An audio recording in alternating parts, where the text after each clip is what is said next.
Good afternoon. We are joined in the studio by Sharon Rickman. Sharon recently set up an adopt-a-grandparent scheme in her town, which aims to bring generations together. Sharon, maybe you can tell us how the project started. Well, when visiting my father in a care home a few months ago, I got chatting to the staff, and they said that very few families actually visit their relatives. After speaking to some of the people there, the majority said that they felt lonely and would love to have visitors. So I took the issue to a neighbourhood meeting, and the idea of setting up a scheme came from there, really. After developing it further by visiting care homes and discussing the idea with the elderly, we presented it to the local council, who helped us with funding.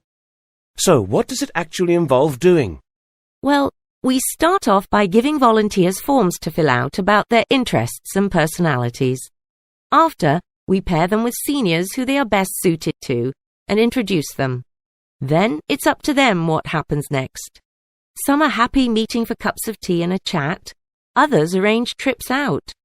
The elderly are just happy that they get to spend time with someone instead of being on their own all day, every day. The volunteers get a lot out of it too.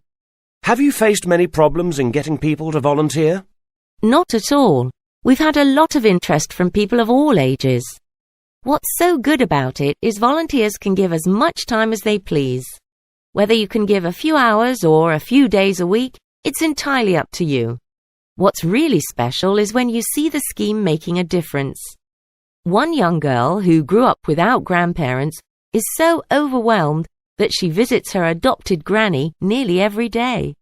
It's touching to see them swapping stories and actually learning things from each other. It's amazing to see the bonds that people make. So, what can we expect to see from the project in the future? Well, we're working on setting up a website and posting pictures and stories on there to encourage others to get involved. In the long term, we're setting up a buddy system with local comprehensive schools. We've got the first of our school talks next week. Over the next few months, we aim to have expanded our project and have hundreds more young volunteers. In the meantime, before your website goes live, how can our listeners find out more? For the time being, information about the project can be found on our communities page, www.baglandcommunity.org. There is information on there about how to volunteer, what the project does, and how to get help starting your own.